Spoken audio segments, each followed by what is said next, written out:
Wow, Angela, thank you. Thank you for kicking this off in exactly the right way with exactly the right message. And, I want to cross out the Collective Impact Forum and write in Community Building Forum right now.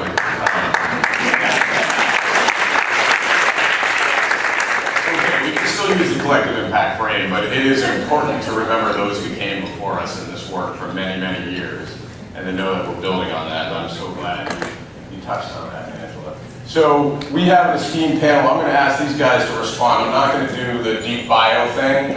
We'll share their bios on the web, etc. But we have a great chance to hear from a couple of leaders who are deep in the work of equity and deep in the work of collective impact. And so let me just introduce them very quickly. You all already know Angela Glover Blackwell. Ashleigh Gardere leads the mayor's work on a whole range of things, including collective impact.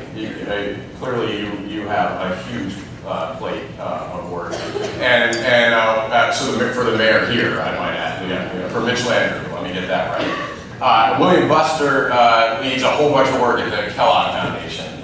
Most recently, setting up Kellogg's office down here in the South, so in Mississippi and in New Orleans, leading that work. But leading a lot of, My Brother's Keeper, you're deeply connected to, so a lot of other work. So we have two longtime practitioners in this work, longtime leaders in this work. And to kick things off, I'm just going to ask them to respond. A lot got triggered for me with Angela, but what got triggered for you guys? How do you respond to that call to action? Well, good morning. Again, I'm Ashleigh Gardere, and I serve as Senior Advisor to Mayor Landrieu here in New Orleans. And in that capacity, I manage our comprehensive economic opportunity strategy. First, because it is collective impact, and I'm sure you all understand, I have to say thank you and acknowledge a few folks. First, thank you for inviting me. Also to the Kellogg Foundation and the Ford Foundation, who really are models of philanthropy. You all know the New Orleans story, and so there was a time when there was nothing to invest in. And they really started with us then and really have walked through with us. I would also have to acknowledge Living Cities, who in this collective impact conversation have really been a support to us in the space. Our data partners locally who have been brilliant in terms of opening up conversation through data. And then finally to the Opportunity Youth Coalition here in New Orleans, who are really holding up a critical piece of this work. And now my response. I guess I want to offer up New Orleans as an opportunity to put a face on what Angela was describing in terms of really having a sense of context. And while we often celebrate a lot of what's happening in New Orleans now, I would hate to miss the moment to share us as an example. So our story really starts through the economic opportunity lens, really at slavery, right? And I'll do the short version, slavery to sharecropping, sharecropping to manual labor and manufacturing. Then we had the heyday for our economy and for African American men in particular in terms of their opportunity with the port. And so from the early 1900s, really up to the 1970s, we finally were participating. And then we had leadership at the dock board that, as you can imagine, in many of your cities, we didn't have experts running the thing, right? And so when technology came and we decided not to shift with, in this case, containerization. And so our leading industry really started to fall apart, then the oil bust. And so as you can imagine, the leadership, white flight, all the things that we all know about, right? And so we ended up with an education system really through the 70s up till now that really struggled, right? The governance faltered. We had entirely black school systems. And all the stats that the rest of us are familiar with really were at play. So then chronic violence for over 30 years.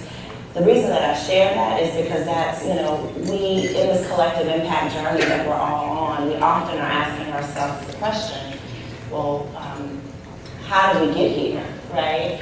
And one political answer, if I wanted to wear that hat and say, oh, well, this administration We started a conversation through Noble for Life, our murder reduction strategy, or the economic development plan that our business leaders created, or the HUD and Department of Transportation funded study that we participated in. But it really, we had to go back to the group story. And so I'm just grateful for that reminder. The other thing that it triggered for me was what that means in terms of the city's progress. Angela talked about really that we can't succeed as a nation if we have these huge gaps in opportunity. Well, in New Orleans, I talked about the brilliant data partners. We used a critical moment, the announcement of our economic development plan for New Orleans to really share a critical data statistic. It was that 52%, 35,000 people, 52% of our African American men in New Orleans working age are not working. That's 35,000 people, right? If your opportunity gap is that huge, that wide, there is no way that even as New Orleans is experiencing unprecedented economic growth, I'm 35 years old, my entire lifetime that has not happened here, right? Not since the 1960s. We actually can't reach our own promised land if the gap is that large, right? And so, so this notion of understanding context, informing what's possible for the future is critically important. And so the last thing I'll say, just as responses to, Angela also talked about this shared vision, the shared result. Part of what we've created as a collective, and this is our business alliance, our training providers, community college, residents, job seekers, they are in every single conversation, every design session that we have. Our employers, was that given where we started from, the vision that we want to work towards is that African American men in New Orleans are prosperous, right? And then to have a vision that huge, you got to figure out how we're going to measure that in the short term. And so what we really set our minds to is that we really want to see that African American men are earning family-sustaining wages. That result is big enough for everybody to really connect to, whether or not you are the business leader, the training provider, clearly the community itself. And then all of the spin-offs that takes us into questions about housing affordability and cultural presence, all of those things. But having an umbrella vision that we can all relate to is critically important. But it really starts with us being honest about what our story was in the first place. So those are the things I needed to really talk about. That's a whole lot.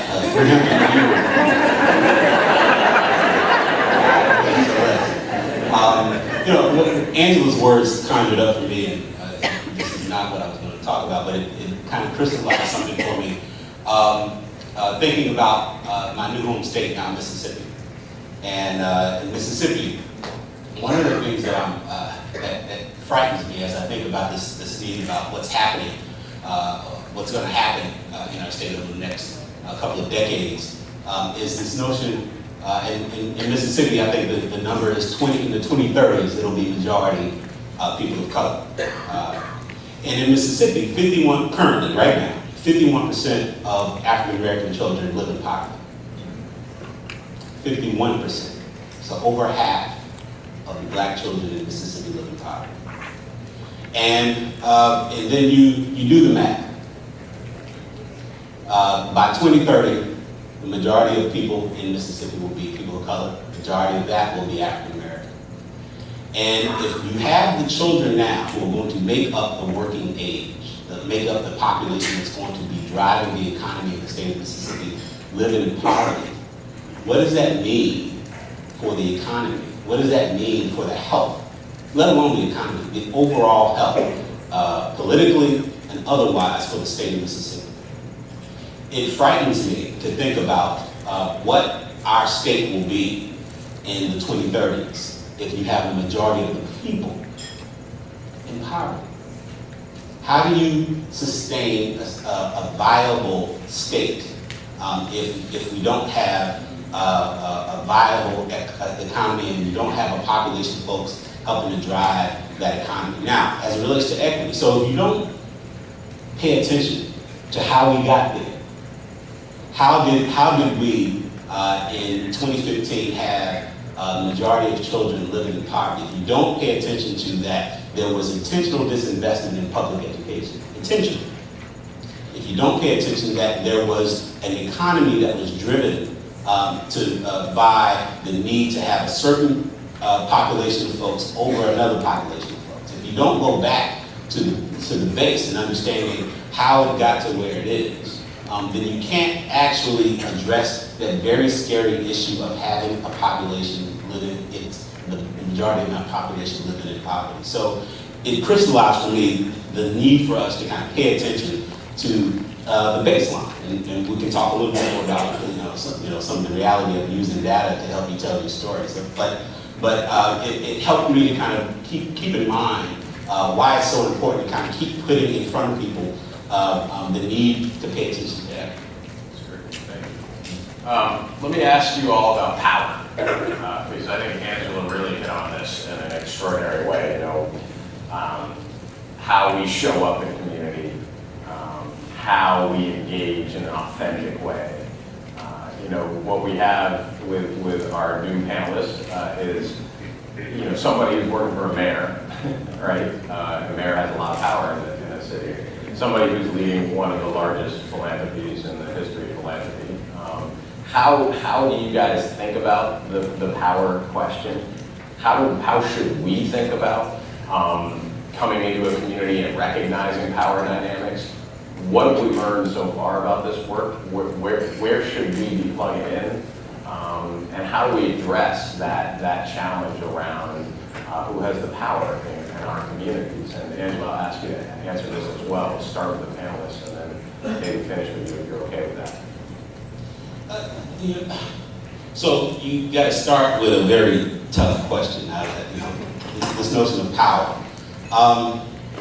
For us, I'll try to use examples and protect the innocent by not using names.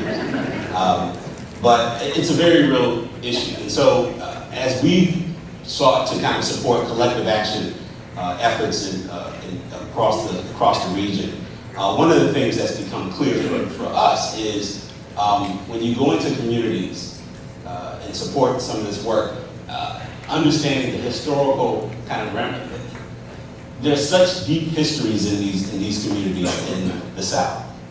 As one of my colleagues, Gail Christopher, talks about, every place has a unique racial history.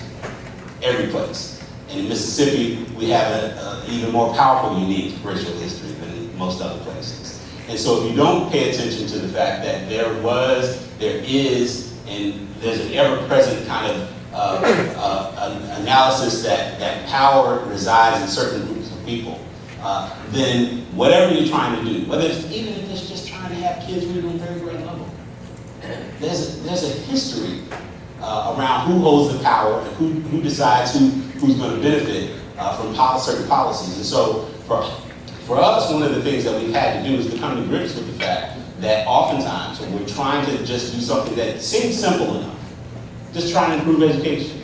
We go into communities, and as you listen to residents, you begin to kind of understand that there's a missing piece. There's something that they're not talking about oftentimes that actually is that's overriding all other things that you're trying to do, which is this notion that they haven't traditionally, the grassroots folks haven't traditionally had a voice in what happens in that community.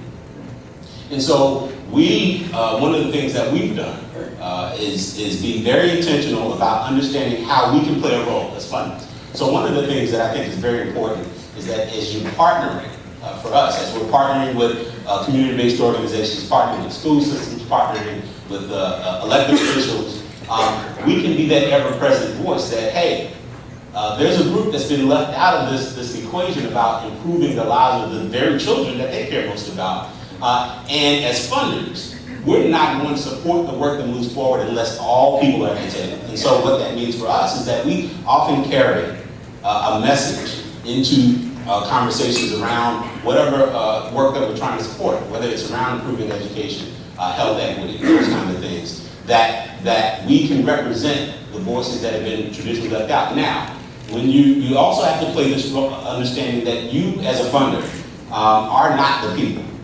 You're not the folks who are going to ultimately benefit from what happens. So you may play the role, I'm an old football player, so you may play the role of clearing the hole, but you're not the ball carrier. Funders are the blockers, and the community is like the quarterback and the running back, and that's amazing. We need to reinforce that with the philanthropic community going, thank you. That you see your role as clearing the way for those who really ultimately are going to carry the success down the field. So for us, it's acknowledging that the power has been, it's unequal.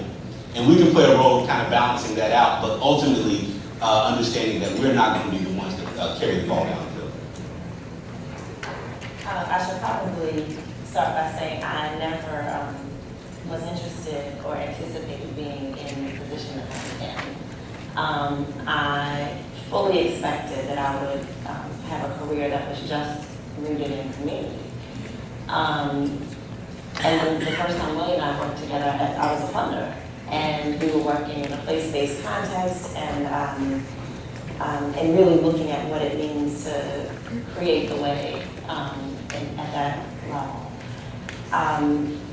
Now I will say that the city actually plays the backbone role right now for our economic opportunity strategy. And what I've learned from a decade ago to now is that power actually really is important. The issue is managing the balance between having enough power to influence decision-making and policy-making, but not too much where you're limiting innovation and change, right? And I would just say that is my daily struggle now in the seat that I'm in, because number one, I thought I was just Ashleigh. I'm still Ashleigh, and I'm like, no, you're not. You're an official, whatever that means. And so what we've done about it is really opened up the conversation. So, and Angela, I should say, the PolicyLink was really at the beginning of this conversation, helping us understand even how to have it.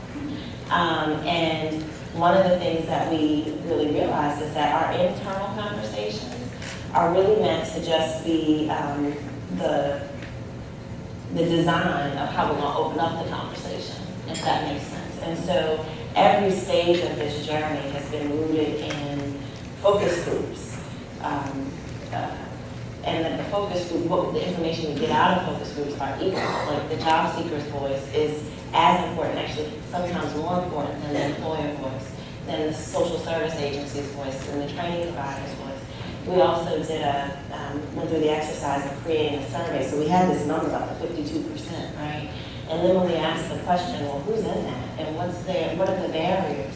Well, we couldn't dig into it because the systems that inform that number, our folks aren't connected to the system, right? And so our data partners, locally, the Data Center and Lily Boggs and Loyola, helped us to craft a survey tool. And then we trained returning citizens, formerly incarcerated folks, as surveyors to go survey African American and New Orleans who weren't working.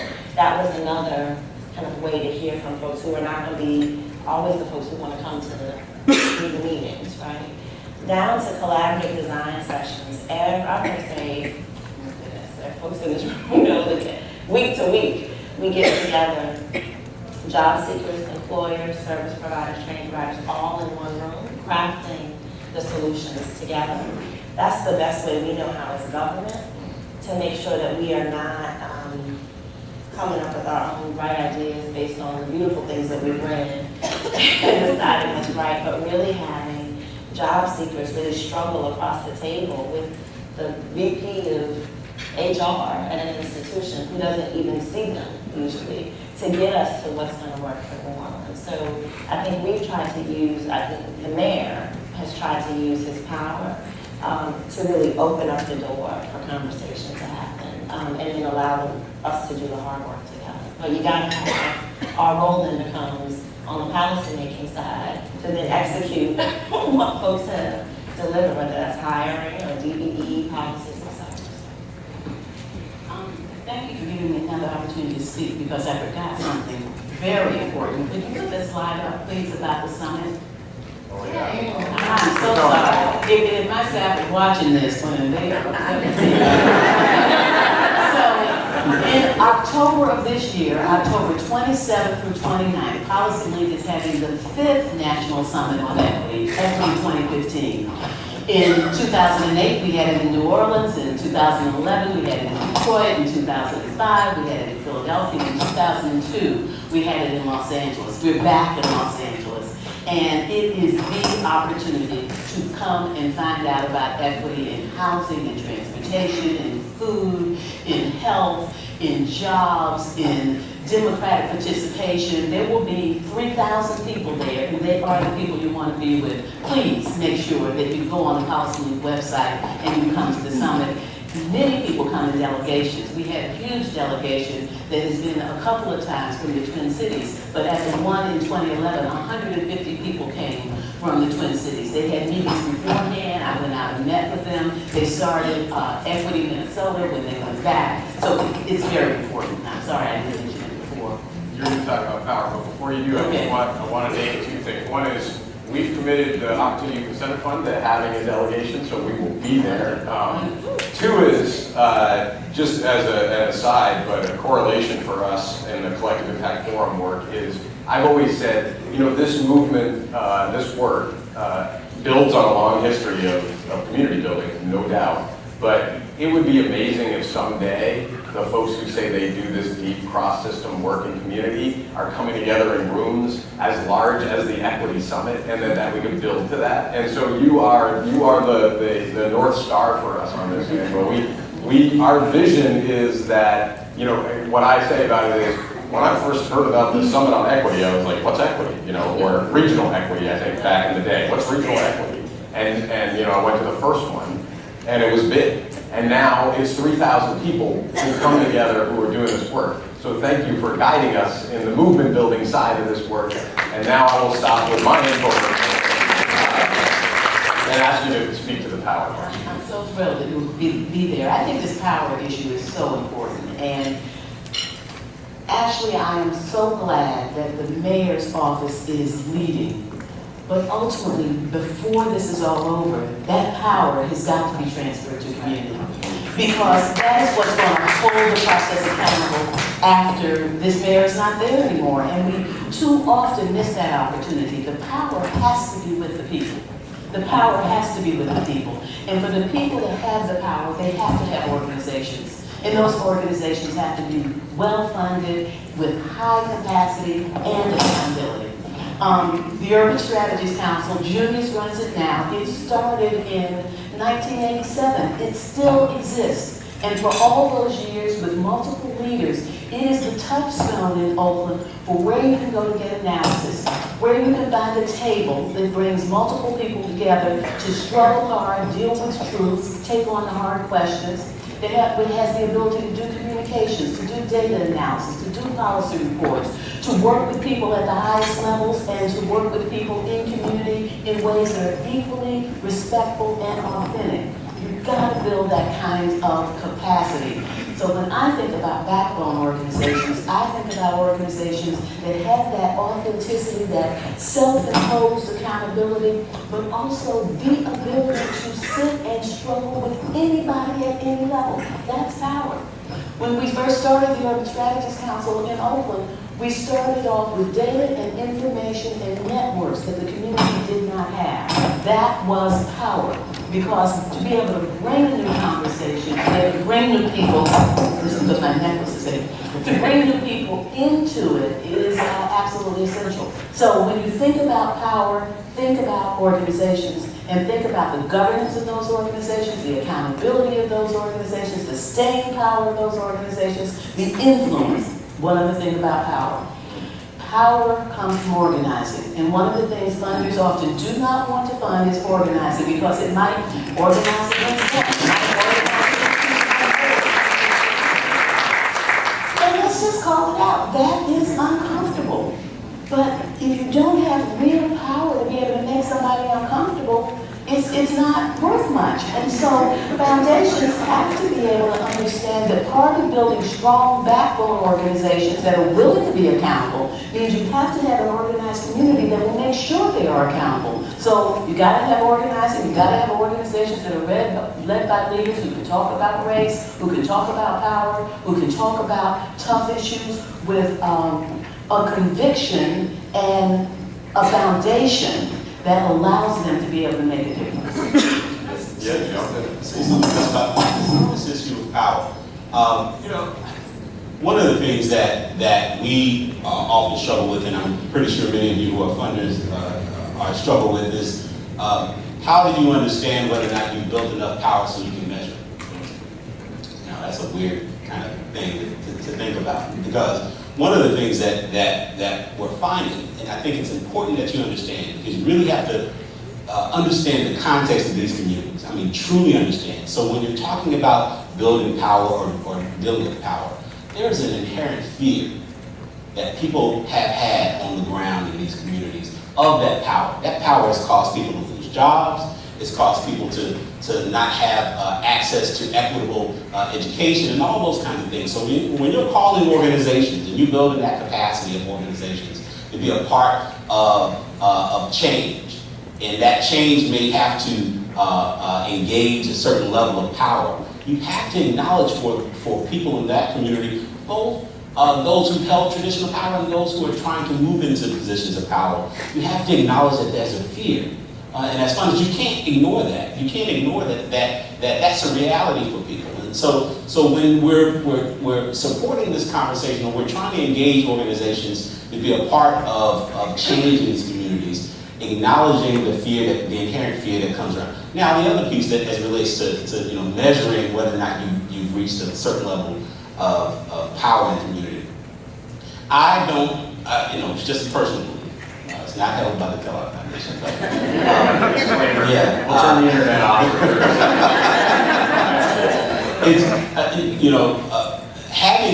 Understanding whether or not you've achieved a certain level of power so therefore you can measure outcomes. To me, it's a very hard thing to do, and so you have to give yourself the time and the space to just focus on building capacity. What Angela said is I can't echo enough, and as we've gotten deeper in our work, I think it's become one of the most important aspects of the work that we're supporting, which is the capacity of building the capacity of organizations and community to play a part.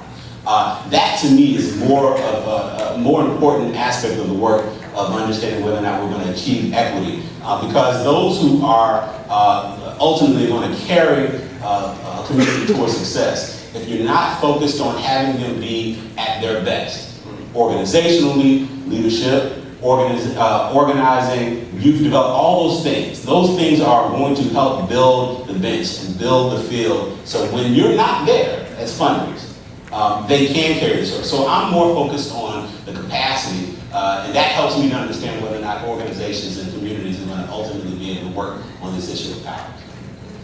So there's so many different directions that you guys offered up. I'm sitting here thinking, what would Ray Coleman do? So first, a great new definition of funder that you two helped to create for us, William and Angela. A funder is a blocker who supports organizing. That's the new definition.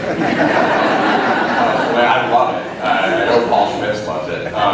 So that's great. And second, this whole question of civic capacity, civic infrastructure, and how do you build that over time? Angela talked about the sort of long history of discrimination as something that we're not going to solve. Let me quote William Bell. We're not going to solve it on a grant cycle timeline, and we're not going to solve it on an election cycle timeline. So how do we think about the timeline for this work? How do we think about the infrastructure that's necessary to get to equity, to get to justice? And what are the strategies that you can put in play? Now, I believe that, and this is my infomercial for the W.K. Kellogg Foundation, I believe that part of the reason Kellogg said we are going to put offices in New Mexico, in Mississippi, and go all in. And Sterling Spearn, the former CEO, described it as a generational commitment. That to me sounds like the kind of timeline I'd be looking for. But I imagine you guys are still making grants on a 1, 2 year, 3 year, I'm a grantee, so I know you're still making grants on 1 year. So this is not me asking for a generational grant. I am not asking for that, but I am asking, how do we think about this when your terms are terms, grant cycles are grant cycles? How do we think about the long-term view on this? And recognizing that it took a whole long time of inequity to get us to this place. Could I start? Yeah, please. Because I just want to make sure that everybody in this room knows that while we've had problems for a long time, in my lifetime, and I've got more years than Melody, she told her age. I can top that by much. I have never seen a moment as ripe for change as this one.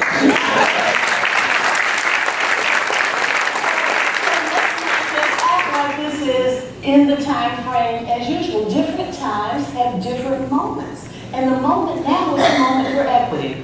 Black Lives Matter, the inequality conversation, the focus of people at every level talking about outcomes and our responsibility to do it. The coming tsunami of this demographic change, which means I don't care where you are on the political spectrum. This is your reality. You've got to deal with it. The deep knowledge base that we have built up over decades of work on these problems. You show me a problem and I can show you a place that's working on it effectively. How do we pull all that together? So as you're answering the question, this is not a business as usual time. This is a once in a lifetime, once in a generation, once in a century moment. And we've got to make the best of it. What is the arc of the moral universe is long, but it bends towards justice? Well, let's slap it down.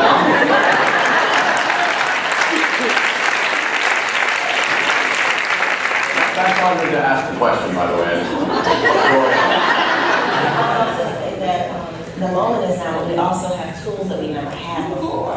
So I've just discovered, as I sit in a government seat for the second time, the pace that we are working at is unprecedented. Number one, we got all these little gadgets and social media and all of that, which is allowing, first of all, we're undisciplined about how we handle self-care. Just want to silence for that. But it does mean that we are able to move at a pace that we've never been able to move before. I will say, the irony of sitting in this seat, and now myself lamenting about how we push the work out of city government, is that just 5 years ago, the lights weren't on at City Hall. And so I'm using that as an example to show the pace at which we're able to move. But I will second Angela and William's point about how the sustainability of this work. It was in our lessons learned, the important lessons of this work. We, and I will say we as a former funder, we don't stay with things long enough, right? So we have made some critical investments in community leadership that were exactly what allowed us to be able to do work effectively and really shift the pace, right? And then we all got distracted and went and did separate things.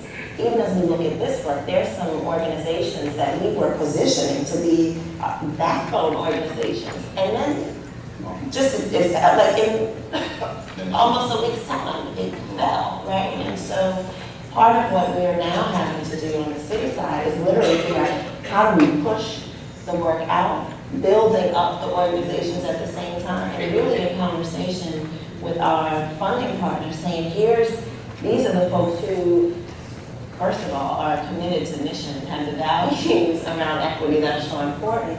But really we got to invest together on the city side and the private philanthropic side, and we got to move fast. Yes, we're moving at a quick pace, but we have to hold our attention long enough for things to stick.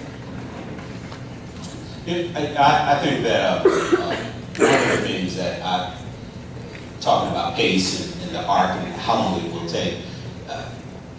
Yes, things are moving very fast. I can't deny that as I've been going around this country and having conversations. I was just not too long in St. Louis and Ferguson and talking with folks there. Tremendous work. If you haven't tuned into what's happening since all those things, there is a community there that's pushing things forward. So I would ask that you make sure that you pay attention to what's happening, continue to happen in St. Louis and Ferguson area. So that's one thing. But how long will it take? I think one of the things that, again, as funders, that's important for me is that you can support these individual programs and you can be about initiatives. But one of the things that I think is going to have the staying power is the investment in leadership. It's absolutely critical that we have the bench. I keep talking about the bench because change happens, in my opinion. Change happens when people of like mind and desire can begin to work together. Because nothing happens by one individual, organization, or individual taking on an issue in the community. And so, if we're going to have change, sustainable change, for me, it comes from this notion of helping to build networks that moves beyond any funding cycle. Because the money's not going to be there. I come from a background of organizing myself and never really understood philanthropy or its role because I didn't see that it was necessary. Ultimately, it really isn't, because if it doesn't live within these communities, if it does, the desire for change, the capacity for change, the understanding of sequencing what needs to happen in those communities doesn't reside in those communities, it's not going to ultimately find itself into the fabric of that community. And so yes, things are moving fast, but the way in which we have this, as we think about 2042, 2043, 2044, we have to think about how we're going to leave something in these places that actually can build on the change, the rapid change that's happening right now. I'll put a fix on that. So in New Orleans, when I think about the Central City work, we had folks who at the beginning of the journey were residents who we really invested in their leadership development. We had a set of folks who were in the local philanthropies, folks in the government seats. In just the last decade, many of those residents have stepped up into organizational leadership roles. Philanthropy folks have shifted to government folks have shifted back out, but also that the seats are covered, and then the next wave of resident leadership comes in. And so I think in terms of William's piece about the long term, continuing to have the cycle of kind of community voices stepping into leadership, but then even the exchange of people and perspectives, all with values in mind, and I think helps us to keep at the pace as well. And there's nothing wrong with being intentional about that. I think that's the thing that we as funders, I want to speak from that place because I can sometimes become very passionate about working on the ground, but as funders, I think being intentional about how you can support the infrastructure around how the change or the power kind of shifts as people, as you're building the leadership, supporting the leadership of folks in government, supporting the leadership of grassroots folks, that you can actually build a cohort of individuals that are concerned about the issues, whatever seat they're sitting in, and being okay with the fact that that can be a reality and you can build infrastructure around it. That's great. Okay, so we are going to shift gears pretty dramatically for 10 minutes, which is to allow you all to talk amongst yourselves here for a minute and just turn to each other, reflect on what you've heard so far from Angela and the panel, and just the theme is what's going to be different in terms of your work. What are you taking away for the remainder of this conference, these conferences that are converged today, and so how's that going to impact how you approach the next 2 days? And then if you get to it, how does this conversation relate to the conversations you're having in your home community? So we want you to talk amongst yourselves about those two questions. Folks who are watching the live stream, I think we're going to go to Jeopardy music for 10 minutes. And please get to know each other and really reflect on what you've heard so far. Thank you.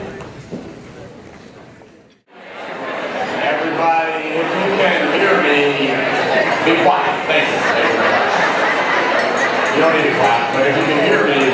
Okay, here we go. Let me ask you one more question of our panel. Everything good on? You're going to continue the conversation. We're all going to be together. We're going to be in the hallways. We're going to be on site visits together. We're going to laugh. We're going to cry. I think the Neville brothers are going to know. But we will continue these conversations. That I promise. And I hope everyone was able to do a little bit of reflection together in real time. I want to just ask the one question we haven't really gotten to of these guys.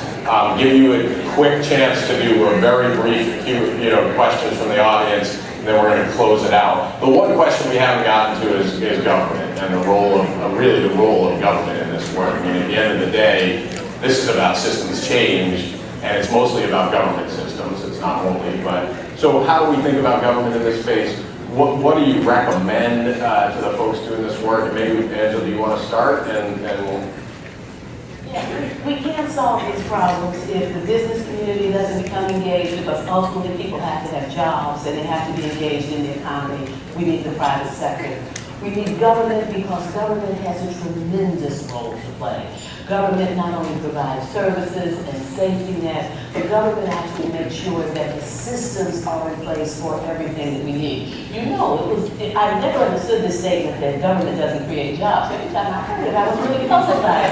Because I grew up in the black middle class. The government made the black middle class. My parents were teachers, and every adult I knew was a teacher. If they weren't a teacher, they worked for the post office. And so when I think about it, our government has a role to play in terms of jobs, and we need for government to be robust and engaged and to understand its role. After World War II, California looked around its population and it was poor. 25% of the people were poor. 50% of the people lacked a high school education. It was sick. It was not job ready, and California wanted to be good, and it rolled up its sleeves and it invested with the best educational system, K-12 and higher education, public, that the nation has ever seen, best healthcare system, extraordinary infrastructure. 1962 Newsweek magazine had booming, bustling California, America's #1 state. We are not a poor country. We need to stop acting like one. We need to look at the population and make it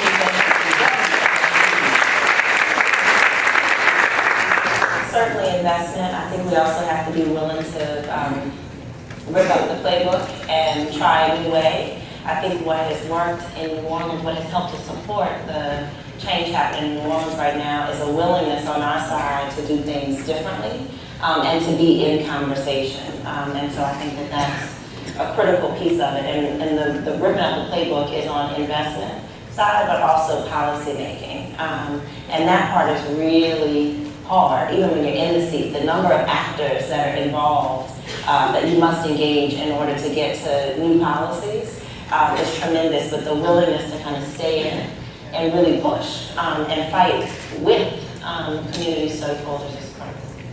A couple things that come to mind, and I bring William Bell into the room because I hear William Bell from Casey Family Programs talk about this, about the amount of resources that sits inside of government as opposed to philanthropy.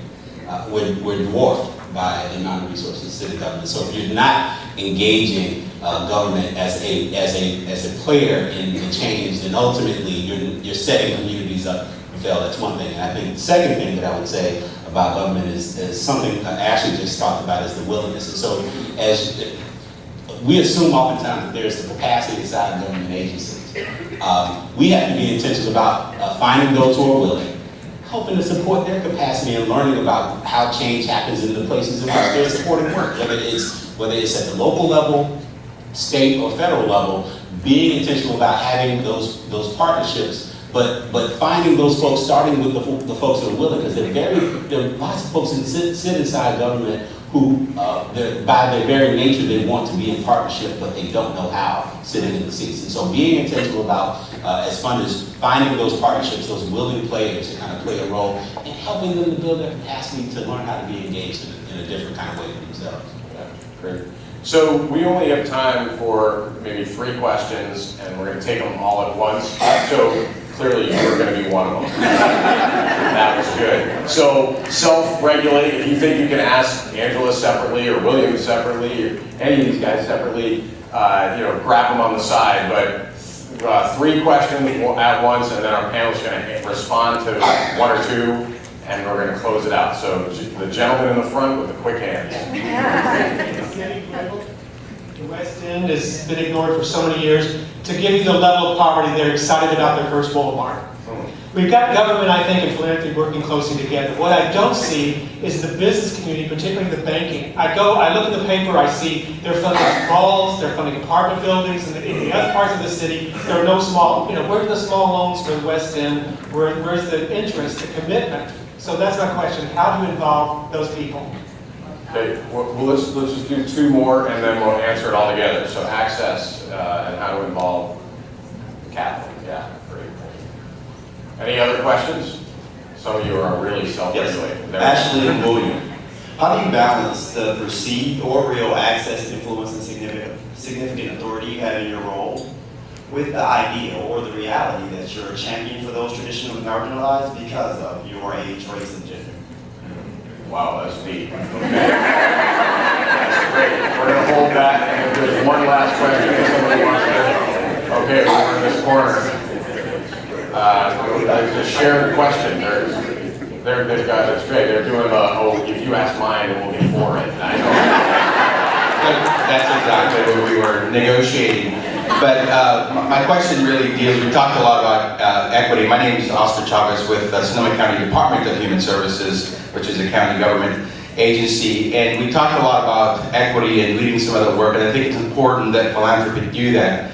But I also think it's important that we start at home first. And what I mean by that is that we need to look at our own boards. And as Lejeune Montgomery said, boardrooms have to create the authorizing environment to have a conversation about race and equity. And as a Latino, which is a large growing segment in California, I think less than 8% of Latinos are represented across national foundation boards.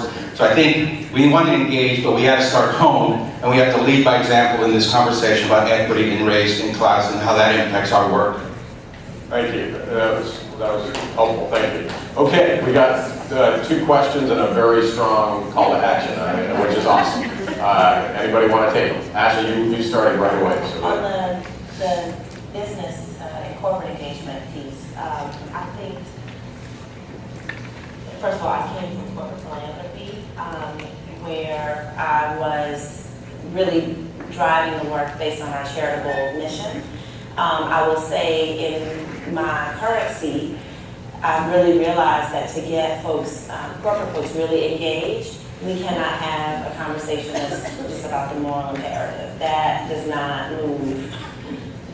That's not going to be the conversation starter. The progress that we've been able to make here locally, establishing an anchor collaborative, having folks commit to opening up employment and procurement opportunities was really linked to their business imperative and the bottom line, right? And so, quick example, Ashleigh Health System here locally decided that they were willing to test whether or not if we trained low-skilled, low-income individuals, that they really could be productive employees at their institution. And we've worked with them for a while to figure out how to craft a model. But when we once implemented, not only did it work, but it generated millions of dollars in cost savings to them, linked to turnover and having to recruit from elsewhere. They are the biggest champion now because it really felt good and that was great, but it also saved them money, a lot of money. And so I think part of what we're having to learn is to shift from the charitable conversation, the moral imperative, and just speak directly to people's wallets and how their businesses will be better off for having opened up the opportunity. One other thing I think that I've found in supporting work around mission-driven investing and program-related investing, banks don't get out of bed unless you can lend something more than just the $5,000 you need to start your lawn business. It's hard for banks to do micro-lending. And so one of the things that we're finding is that you actually have to build the capacity of folks to get ready to be bankable, to be bank ready, to get the types of investment that grows business. So that means you have to be intentional about micro lending. Where are the institutions that do micro lending that can build the base inside communities?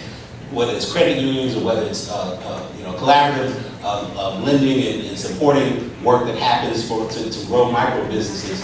I think that's the way in which you build folks' capacity to get ready to be a part of the banking conversations, where they are actually, micro business and small business are two totally different things. And so you can't expect, to Ashley's point, you can't expect banks to be in it just for the moral good when ultimately they're trying to, they have to pay attention to the bottom line. It doesn't let them off at the same time, but you do have to be intentional about how you build the capacity around micro enterprise so they can become part of the bank conversations. Each of you, Ashleigh, you want to say something? Well, I just want to accept the thing that was said, that we really, it would behoove all of us to bring the diversity that is America into every room, including the highest levels of any group. I didn't exactly understand the question that included authenticity and marginalization, but I was intrigued by it. So did you get that? Well, that's why I went with deep as a Well, I think there's a question about how do you address your own privilege, right? I mean, I think in some ways, I think that's, I'm looking at, I think that's sort of it. Like, you are champions, but now you are in privileged places. And we all have to come to reconciliation with our own privilege all the time, every day, in a way. But how do you, I think that's my summary, and if I'm wrong, we'll talk after, you can set me So straight. if I'm wrong, to Steve's point, if I'm wrong, if I don't answer your question, then let me know. First, I want to acknowledge that when he said it was you on the table, that's my boss. So I just want to, for those of you on the internet, I'm acknowledging that she's a powerful woman. She's So June is very powerful. So I want to thank her for the intergenerational grant. This notion of being privileged and sitting in privileged positions, I do. I sit in one. But I was talking with a group of funders in Atlanta a few weeks ago about narrative change. And there was this intentionality. We don't want to be missionaries. Now, most of the folks in this room were African American. And I said to them, it's impossible for you to be a missionary in this work around narrative change and boys of color. It's impossible. So yes, I sit in this position. Though I may not be under threat of my life being taken so readily, the same issues that affect that young man on the corner affect me as a man of color sitting in this city. What we don't acknowledge oftentimes is sitting inside these organizations. This may be a hard thing for people to kind of understand. As people of color, as a man of color, as an African American man sitting in this position, we carry the same pain, the same hurt, the same inequities that as we sit in these seats, we are addressed with. Now, the horrible hidden truth about it all is that it may not impact me as I step out of this room right now, but the long-term health implications for not dealing with the reality that you're sitting in positions of power, but yet you don't really understand your real power, and you're being held to a higher standard. You're being held and challenged in ways that clearly your peers are not, and I don't think it's intentional. So for me, I am still that young man that when I was 20 years old, tearing up Greensboro, North Carolina, organizing, I am still the same person. And sitting in this position, I recognize and accept the privileged position that I sit in. Because I've been sent here. I think that's the other thing that we cannot forget. All of us of color come from communities that sent us to do this work. You cannot forget that. But at the same time, don't try to take yourself outside of the context because you're dealing with the same issues that the community that you came from is still dealing with. And don't forget that because it ultimately impacts yourself. I see you're deep and I raise you deep. So we have to get to the close. So I would ask you to connect any response to your closing comment, and if you're I'll give you one more sentence after these guys do their thing if you need it. Okay. Closing comments, you guys, and if you need to, response to the question on privilege. I actually don't have a closing comment. I got to say a lot of the things that I wanted to say. So I will talk about privilege. Great, thank you. I'll talk about white privilege, and I'm not going to say a lot about it. There are things that privilege people because they're white. The example of George Bush getting into Yale, I think it was, with mediocre grades. That was an example of white privilege because literally his skin color, his connections lifted him above the usual way of being able to access higher education. But I worry that a lot of what we're calling white privilege is not white privilege at all. To be able to let your teenage son go out without worrying that he will be killed by the police is not a privilege. Anybody who's living under those circumstances is living under an oppressed situation. It is Black oppression. To be able to walk into a high-end store where you plan to spend your money and not be followed is not a privilege. Everybody ought to be able to do that. If anybody is living in a world that is not true for them, that is oppression and we need to call it out. Don't let this popularity of white privilege obscure how ugly something is that's going on in this country that needs to be called by an ugly name. Not a nice name like privilege. It needs to be called by an ugly name like racial oppression.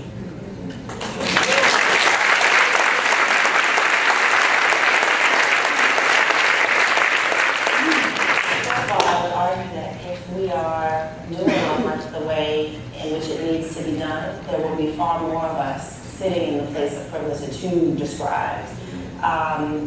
Because everything that William said, when I think about what brought me to this work, it starts at my first job in a corner store in Treme, making po' boy sandwiches and selling night train, right? Right. How many of you sold night train? But what is my privilege, what I was going to say, is I'm the mother of 2 Black boys, and I'm the wife of the most amazing Black man on the planet. And I carry that with me every single day, including the fear that Angela just described, right? And so I'm absolutely grateful to work for a mayor who even see it as important to have a table that was diverse enough so that I can bring all of who I am, all of my baggage into the conversation, because it's the community's baggage, from the dude I was selling night train to the folks who are in community today, right? And so the real answer to your question is prayer and supplication. I spend a whole lot of time, sometimes awake at night, really thoughtful about what my responsibility is in each conversation. One, in the room, the leadership team room with the deputy mayors and advisors, but also how to really communicate the range of perspectives that we get to see, that sometimes folks in the community don't see it from all 37 sides, right? And so it's absolutely a privilege, one I think that most of us, if we're lucky in our work, will have more of, but it's also a tool and a resource, and there's not very many of us who get to see, we were just talking about this, the work from corporate side, from community, from government, and then have the ability to translate when necessary, right, across, even if the translation is only as useful to getting people to show up to the table, to have the conversation themselves. And so, yeah, but the answer to your question is much prayer and supplication. Just real quick, parting word to my friends on both sides, whether they're funders or organizations in this room. This notion of equity, it can, as you get into it and you kind of begin to uncover some of the ugliness in the communities and the things that you have to deal with before you can move on to success, it can be scary. The one thing that I've found that actually is the key to the success, the key to getting over that fear is true partnership, relationship. You can't get beyond that. And so as a funder in this work, or as you're an organization on the other side of the equation in this work, when you have those authentic relationships and partnerships with folks, you can move through those things in a way that doesn't feel scary. And you understand that you're building towards something that's going to last beyond your positional power that you have. That seat that you're sitting in is not going to be always the seat that you're sitting in. And at some point, you're going to need those relationships that you built. Particularly if you're staying in a community And those are going to be the things that help equity really come to pass and move beyond the fear and the real authentic fear. But I say acknowledge the fear, but look for those true authentic partnerships that can help you move through that fear. Okay, so let me just say, first, Angela, thank you for coming down to New Orleans.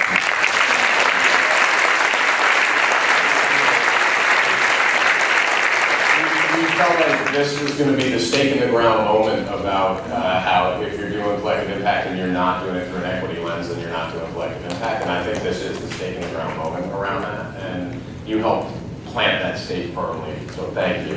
And I think we established you might be a year or two older than Melody. I think when you're it's a long walk to equity, and we are all marching with you on that walk. So thank you. Thanks to both of you for such insight and responsiveness and getting very real, very fast with us on this conversation. Thanks to all of you for hanging in there, talking together, and being on that long walk to equity with all of us. Speaking of marchers for equity, I'm going to turn it over to Monique Miles. Let's give these guys a round of applause.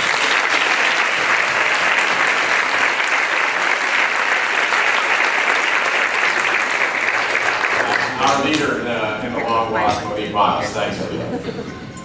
Thank you, Steve. Thank you, Angela. Thank you, William. And thank you, Ashleigh. I am Monique Miles, and I'm the Deputy Director of the Aspen Forum for Community Solutions at the Aspen Institute, and I'm also the Director of the Opportunity Youth Incentive Fund. And I have a unique privilege of working with community organizers across the country to lead this charge for Opportunity Youth. And although I was not asked that question about privilege, the only thing that I would actually add to what William and Ashleigh so eloquently shared is also about the survivor's guilt you feel when you come from a place where really you were fortunate to receive the opportunities that you got, but you recognize that any one of your friends that you grew up with could have easily be standing where you are. But because of the systemic barriers, you look around and you no longer see your friends with you. And so part of carrying this work forward is also in honor of those people who unfortunately are no longer with you. And it's why creating these access to opportunities, I think, is so important. So that's the